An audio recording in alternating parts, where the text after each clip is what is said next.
Hi guys, welcome back to my channel. I'm Alexis and today I'm going to be sharing my reads for the month of June.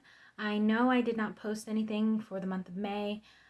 In my case, I ended up not reading anything of choice. I was mainly focusing on my senior thesis and graduating, senior trip following right after, birthday celebrations within the fam. We got a lot of summer babies that just, we've been around, and including myself. I had celebrated my birthday as well, already passed.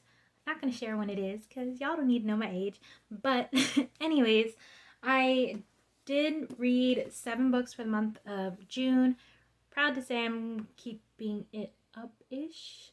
I mean, I still hold a heavy interest. I still have a stack of books just staring at me, waiting to be read. Already ordered some new ones. Gonna try different subgenres within romance because I'm realizing that aside from historical romances, which I have plenty of, don't get it twisted, I do have plenty of those, but I'm getting more interested in maybe suspense romance, maybe some bully romance, maybe a little bit more contemporary. I don't know, but we're gonna see where this goes. I already have some authors that I have in my list of to be read. Again, I'll put the Goodreads link for my profile below.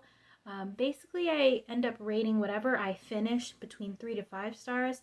I have yet to finish something that I think is a 1 or 2 star. Those are probably DNF'd or I just didn't finish.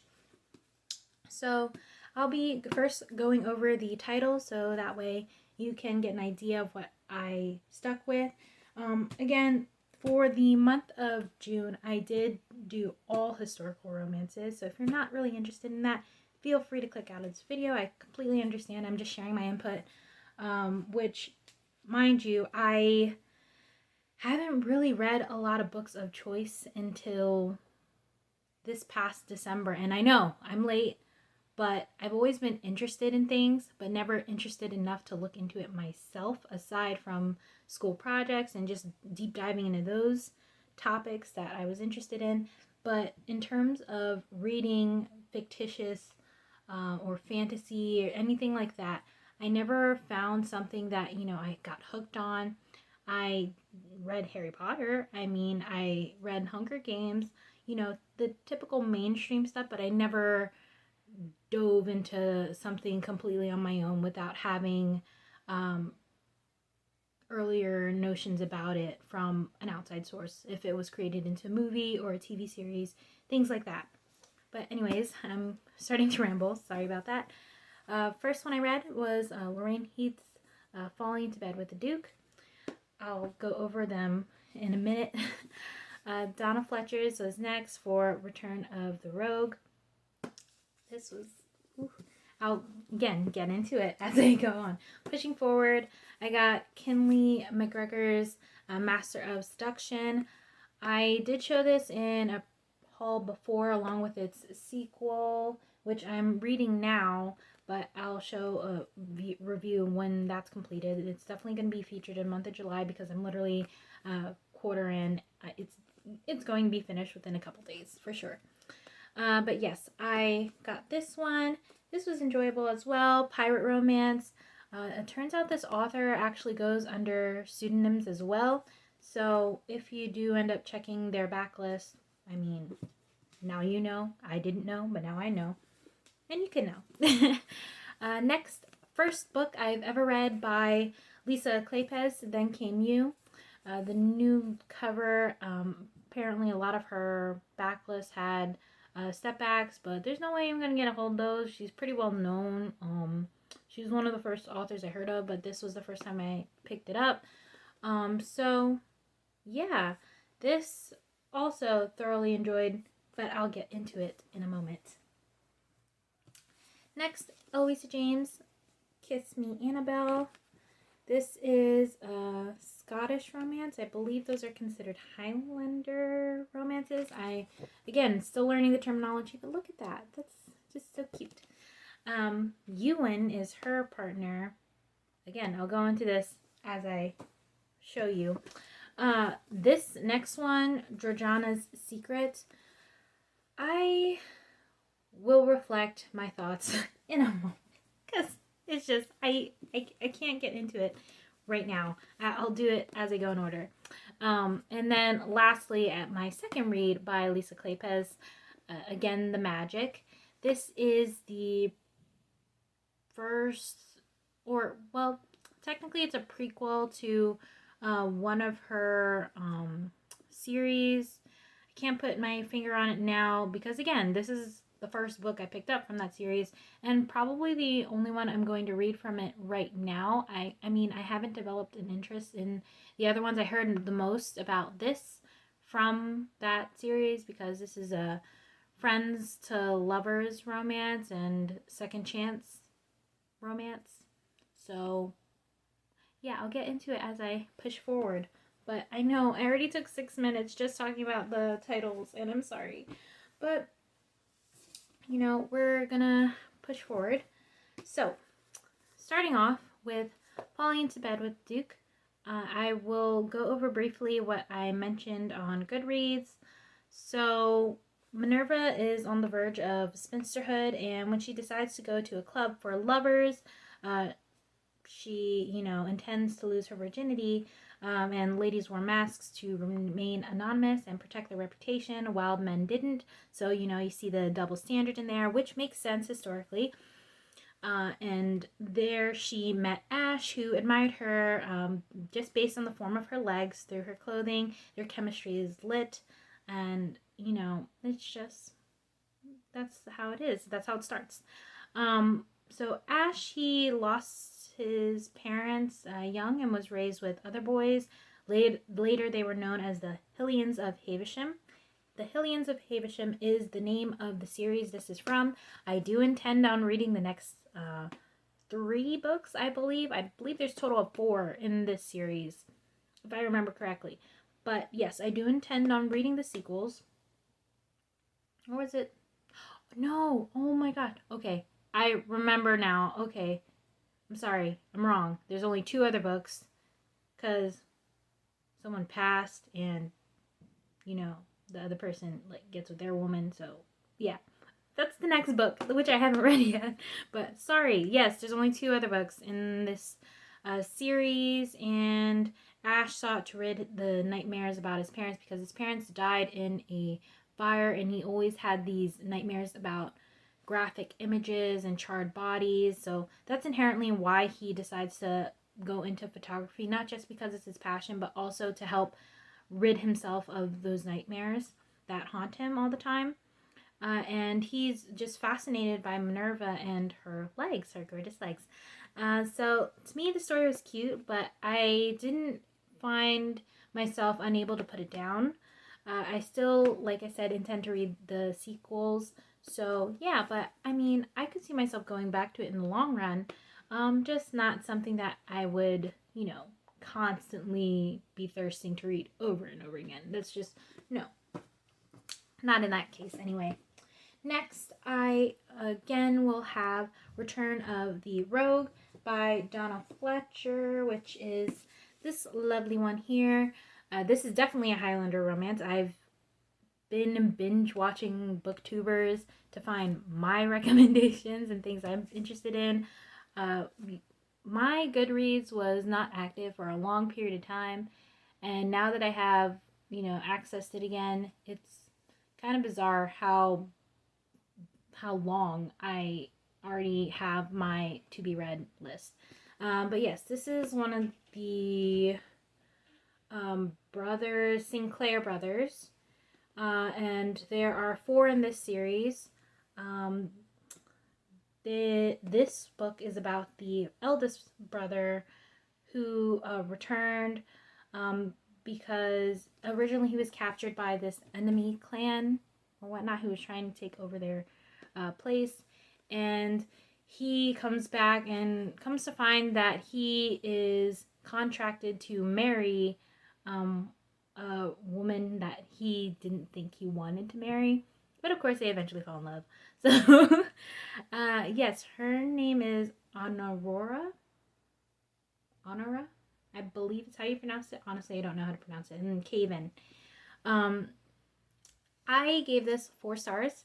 In my opinion, okay, again, spoilers. I always include spoilers. I enjoyed the slow burn of their union, and the arranged marriage aspect definitely made it more interesting for me, and it was enjoyable to see their genuine connection develop. Kevin, like I said, was captured, and for a year, upon returning home, he learns that he is married to her by the contract because it was made between her stepfather and his father. The stepfather was cruel to our heroine, and she was kind of glad to be rid of him once she married, but even then, he was still insistent, and we get to see that develop in the story. But I don't want to go too much into it. And they don't see each other as their type, but of course they start to gain a mutual attraction towards each other just based on little things such as taking care of each other, being able to show affection through the little things, or care by little subtle actions. Sometimes big actions, being able to defend each other in times of danger, or putting everything on the line or responsibilities with the other's well-being in mind. I know I'm being really vague, but I don't want to reveal too much. And of course, you can read summaries, so it is what it is. There was also a mystery aspect to this, because someone clearly had intentions of just, a lot of malicious intentions within this book.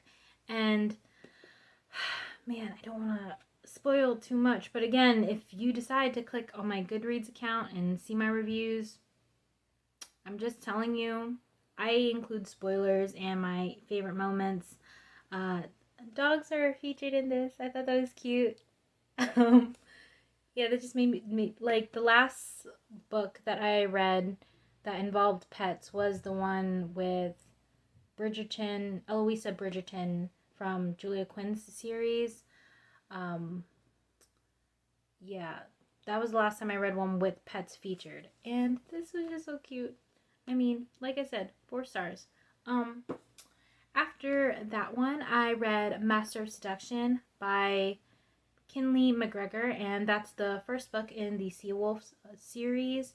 I mean, there's only 2 books within that, and I'm reading the second one now, but that is, where are you at? That's this one. I thought it was really pretty. It's shiny text, raised text. I just really thought this was a pretty cover. And I mentioned in a previous video, I bought this and its sequel together in an eBay haul that I had. So this is about Lorelai and Jack. God, for the life of me, it feels like it's been months since I read these, because these are earlier in the month, and I, like I said, was pretty preoccupied with other things. But yeah, so we're just gonna have to read my review. I did give this 3 stars, so I thought it was an average read. It was only somewhat satisfying for me, but it wasn't exactly what I expected. So Lorelai, she is a strong heroine, and Jack is a charming pirate.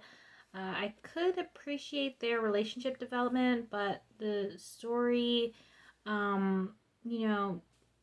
wasn't something that I found myself unable to put down. Again, 3 stars. When that happens for me, I only will give it 3 stars. Jack had a hard exterior but a gooey center. He was a pirate with reason, and Lorelai was a woman who possessed loyalty and charm of her own. Now, reading my review again, it's reminding me of the plot. So, Lorelai Dupree, she was engaged to someone else, lifelong friend who was the son of someone who was some kind of soldier, and that the father soldier of her fiance is the reason Jack lost his father figures in the past. So that's kind of what he holds a little bit of hate toward, well, no, a lot of hate toward the father of the fiance, but then uses Lorelai as kind of leverage within that, by kidnapping her, or kidnapping the enemy of his son's fiance. Yes, that's what it is. So he kidnaps Lorelai, who is the fiance of the son of the man who killed his father figure. And it was because of war. Like, it wasn't, intentionally trying to seek out his father figure. It was a cause of war, and that's what happened. So he picks her up or kidnaps her one night, and then she ventures off with him into the sea, or onto the sea. There are a couple characters that are mentioned in here that are featured in the sequel. These two, our heroine and hero in this book, are featured in the second book. And also they end up, man, I don't want to reveal too much about the ending, but I did enjoy the ending. Something with identities. That's all I'm gonna say. Okay, that's all I'm gonna say. I don't want to spoil too much. If you want to read on about it, you pick it up yourself or do some more research on your own. Now, this next one, I was very hyped to read this because I've heard about Then Came You by Lisa Kleypas from quite a few booktubers. And like I said, I hardly started reading again until now. And I already picked up a couple more of her books. So this is the first in the Gamblers of Cravens.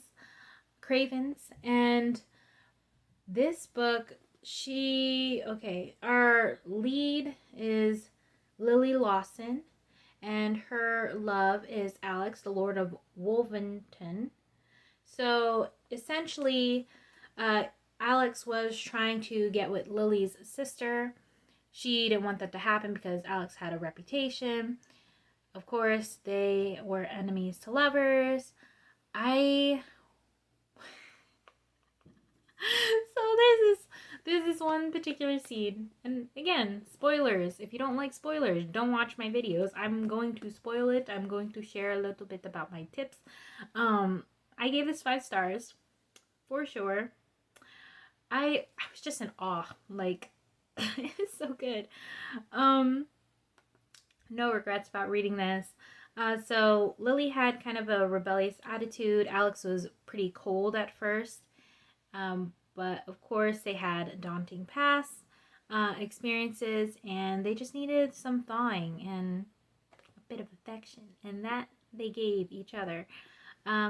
It was unconventional but satisfying nonetheless, and a healthy dose of suspense was definitely included in here.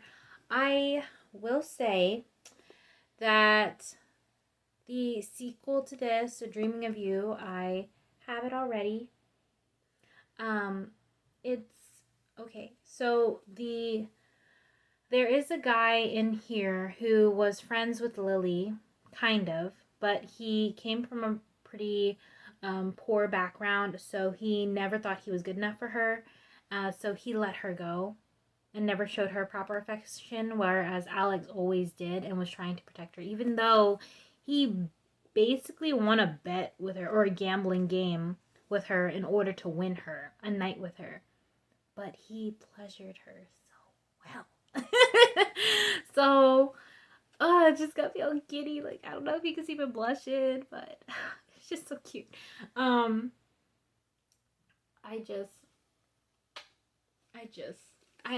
This one's probably gonna hold a special place in my heart for Lisa Kleypas.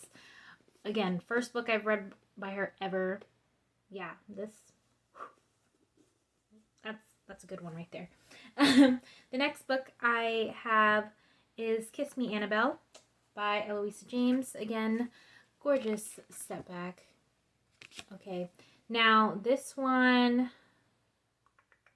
yes, so Annabelle, obviously, has an this goal to marry rich because she was just tired of always being poor. She came from a poor background. She is of some Scottish blood, but she's also mixed English. So there's some class difference there. She wants to marry rich so she doesn't have to struggle. This is actually the second book in the Essex Sisters series of hers. I did not know that going in. I'm kind of irritated. I started with the second book and I wish I knew what happened in the first one because I could already tell based on it being about the Essex sisters. In this, it already acknowledges that the eldest sister, Tess, married someone else and they're, infatuated with each other. They love each other so much. He has money. They're good. They're covered. So I wish I started with the first one if I was going to continue, but I don't know if I'm going to continue because this was only 3 stars for me. And that being said, okay, so Ewan is her love interest, and he's the Scottish Earl of Ardmore. She had all these assumptions about him because her father was a Scottish man, and he was, or no, well, I can't remember specifically if her father was Scottish, but she is of Scottish background. They did live in Scotland, and I'm pretty sure that means he was Scottish. Her mom had already passed. They go to London for her to go out into society, but inherently in this book, she ends up getting caught in a scandal with Ewan, and they have no choice but to get married, or at least at that point they think, because there was something about in paper and, most likely it being her, so her reputation would be ruined, etc. So that causes them to, get in a carriage and make their way up to Scotland. But Ewan, he already showed interest in her from their first meeting, and I thought that was cute, whereas Annabelle seemed to have this high and mighty attitude. Which it's great to have goals, it's great to be ambitious, but you're making assumptions about someone you just met and you didn't even bother to really look into them. I mean, she did already have someone else in mind, but you had an attraction already to this guy. You're not even going to give it a chance. Sure, you don't want to struggle financially, but you got to think about your life too. You can't just expect to get married, get your money, and then separate. That was on her agenda. She was thinking she was going to do that if she was going to have to marry the Scottish Earl. But no, they end up falling in love, and that's why I just gave it 3 stars. Honestly, it would have been 2 had it not been for the Scottish Earl's way of romancing her. They even had a picnic together, a little ride on horses, the carriage falling over and him getting worried over her, she jumping into his arms. She's constantly impressing him with her skills, such as archery, which is one of their first encounters. And then they were crowned king and queen of some festival. So they had a little private moment. That's where they had their first kiss. So there's still a decent amount of cute in here. It's just, overall, I was getting a little irritated a little bit. I was getting a little irritated at Annabelle. I don't know if I'd want to kiss her. It says kiss me, but I don't think I could do that.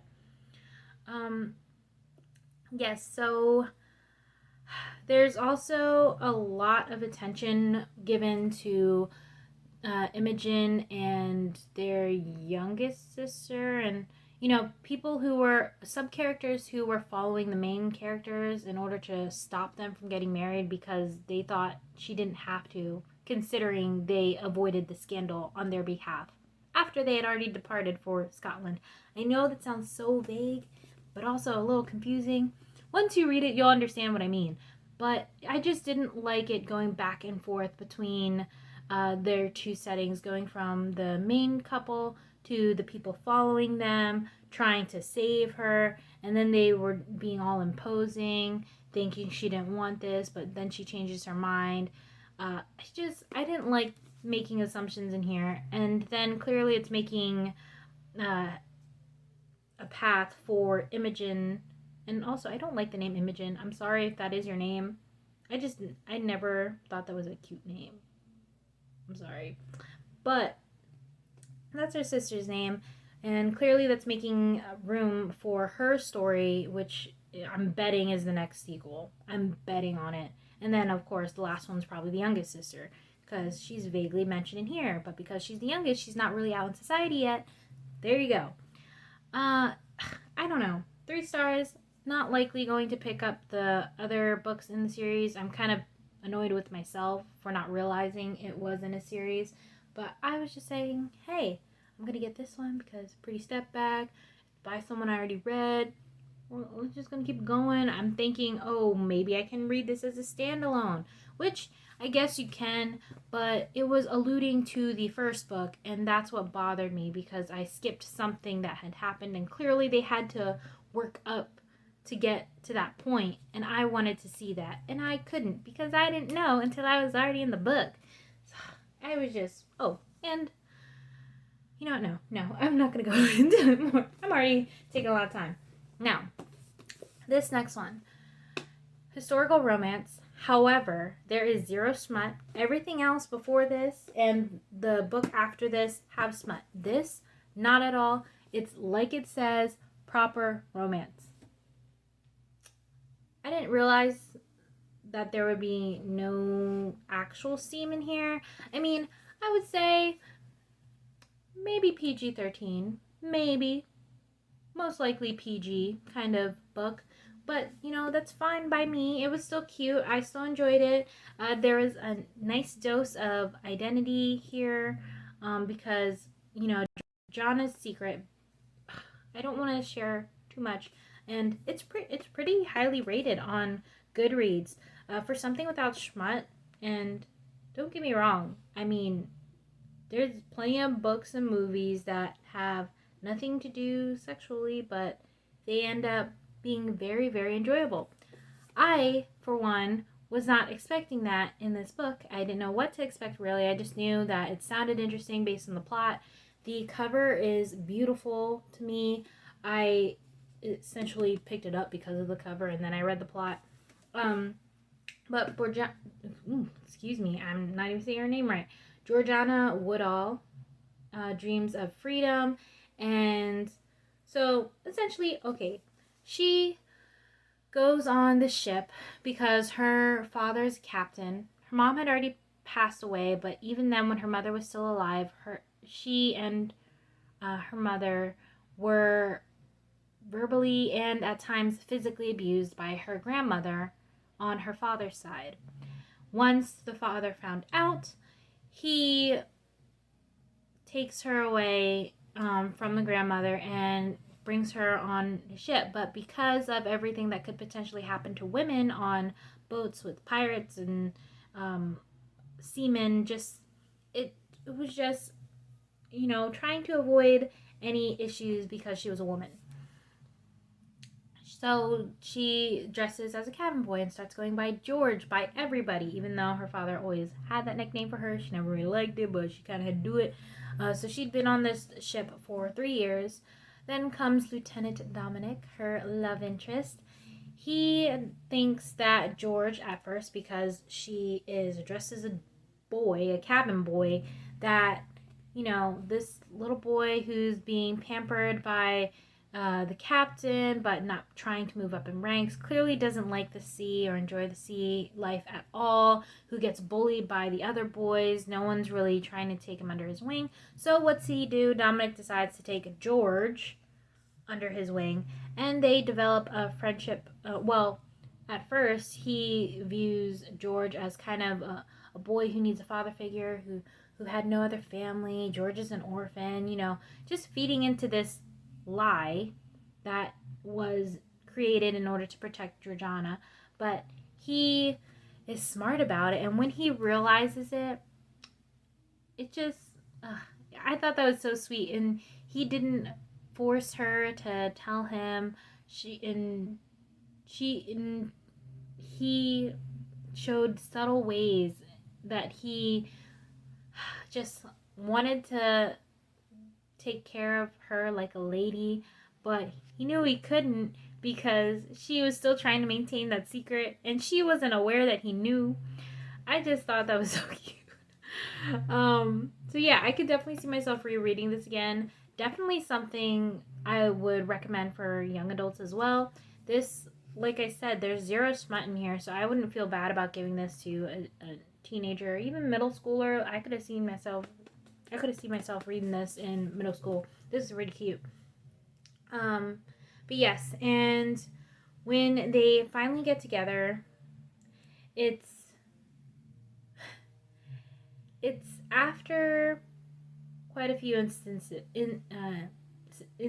on the ship that they are put in danger, and he worries for her. And when it seems all hope is lost, it's up to Georgiana to save them. And when everyone else puts a doubt into her, once they learn of her identity by mistake, he is the first one to state how much he has faith in her and how capable she is, regardless if she's a woman. It doesn't matter because, they show equal, consideration here. But chivalry is not dead. This book proves it. Chivalry isn't dead. So for a proper romance, and you know what, I shouldn't even say that. As it is, this book is really good. I gave it, what did I give it? 4 stars. I almost said 5 stars, but really it probably would have been 4.5 had it been an option. But it was pretty good. I mean, it exceeded my expectations for something without schmut. However, I did going in thinking, oh, since it's in the romance section, it's gonna have a little theme. I mean, got a little kisses here and there, got longing, and wanting to touch what you could not have. Things that were very subtle, but nothing in your face like the other books that I had previously mentioned or I previously read. Nothing like that. No. Lastly, Lisa Kleypas, Again the Magic. Now, this is the prequel to the Wallflower series. At least that's what it's listed as on Goodreads. I don't know how they're overlapping. I don't know if I'm going to read the rest because I haven't heard too much about them. The plots didn't interest me as much as this one did. And essentially, this is about Aline and McKenna. Well, John McKenna, but he goes by his last name because there are so many Johns on their land, and he worked for her father because I believe she's the daughter of an earl. I don't know. He has a title. Her father has a title. So essentially, he has a bunch of people working for him. McKenna ends up working for them. So, yeah. I gave this 5 stars. I enjoyed it. Oh, excuse me. I'm starting now. Oh, just thinking about it, it's just...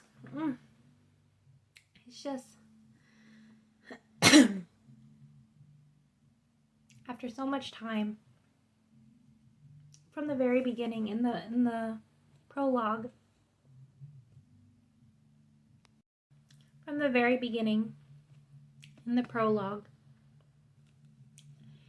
it addresses their mutual friendship and how they grew up together. And then McKenna visits her at her room.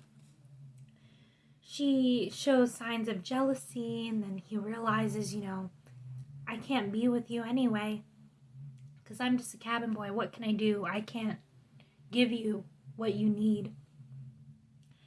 And she just wants him so badly that she kisses him. Sorry, I'm just getting, aside from the allergies, also this was pretty, up and down with the emotions going on. But they finally give in to their feelings, only to have their relationship ratted out to her father, who would have ruined McKenna had it not been for Aline making a deal with him. That if her father didn't let him go and live, live on happily and not a miserable life. She would ruin it for her family by ruining herself. Ruining her own reputation just to spite her father for hurting him, for hurting McKenna. So once the deal is drawn, McKenna sadly leaves, but not before trying to say goodbye to Aline. Or Aline. It might be Aline. I don't know. But I kept saying Aline. And she lies to him by saying she never wanted him. And he decides to listen to her. And, brokenhearted, he leaves the estate. And of course, she gets upset. Shortly after he leaves, she gets into this accident that disfigures her in some way. And because of that, she thinks that she's not going to find love because she's disfigured. Like, she doesn't think she'll be genuinely loved because she's disfigured. Years later, McKenna returns. He found money in America. He returns with his partner. His partner has a sub-romance plot with Aline's sister, and I thought that was really cute. But again, the timing of going back and forth with the plots, it would just get like you just want to see the happy ending already. And it's just, they were so cute and endearing, and Aline was still waiting for her man, if you know what I mean. And when he realizes, you've never been with anyone else, why did you give it to me? Why did you give yourself to me? And because Aline is so guarded, she doesn't reveal it to him, at least not yet. But he's just so confused because McKenna initially returned thinking he was going to get revenge because of how she had hurt him. But he didn't realize all the reasons why she did what she did yet. And of course he learns later on. But when he finally does, he goes to her and confesses his love and plans of making her happy, and she refuses him again. Even after the fact he already knew about her father, she still didn't tell him about her legs. And she didn't want him to know. Even, their time together, there was no way she was going to let him find out. She did that in the dark, okay? She did that in the woods. I thought that was funny. But, you got a kink. You got a kink. And she managed to maintain her secret. But when she finally realizes that, she needs to take a chance, and it's not even that she realized it on her own. She had family, her brother and sister there beside her, telling her and reminding her that you need to be willing to fall if you want to have something great. I mean, you have to take the risk. You can't just be happy. You just have to take the risk. And when she's reminded of that, she finally goes after McKenna with the help of her brother. And when she finally reveals about her legs, McKenna reminds her. There's this one line. Okay, I'm gonna find it. Hold up. He specifically said something about putting them through something for no reason. Let's see here. It's towards the end. It's just... Yes, you put us both through hell for no reason. That is exactly what he said. And then he takes her. He takes her then and there. But yeah, again, with the subplot with the sister, I thought this was really cute. I could potentially go into the other ones. But man, I went on for 40 minutes. I'm sorry. I made up for, lost time and not being around. Next week, I may post about my recent purchases.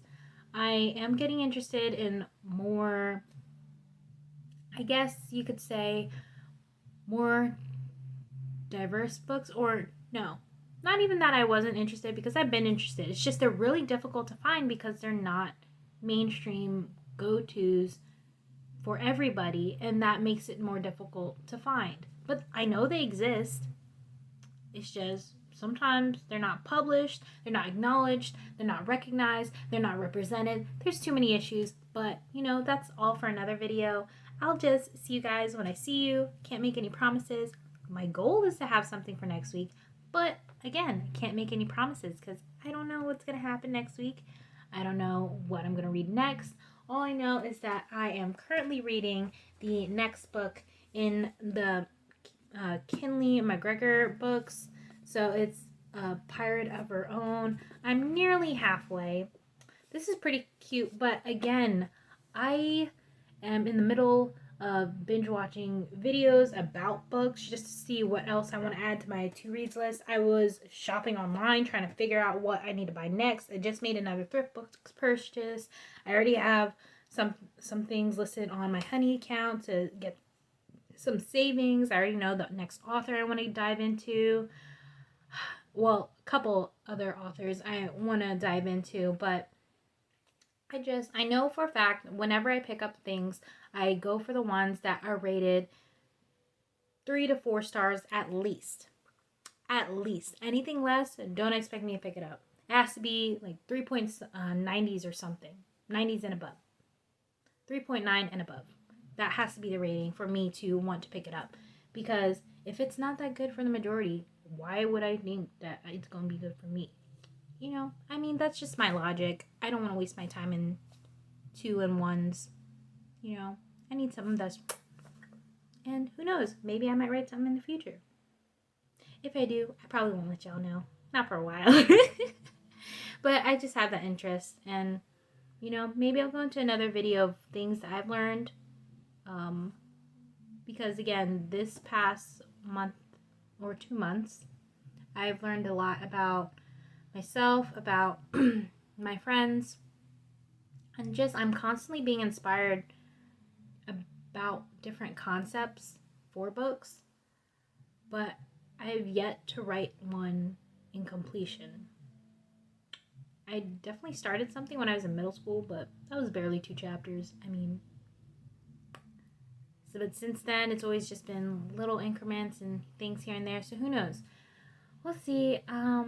But yes, thank you for watching. I know this is quite lengthy, but you can click out. It is what it is. Yeah. As always, take care, and I'll see you next time. Maybe.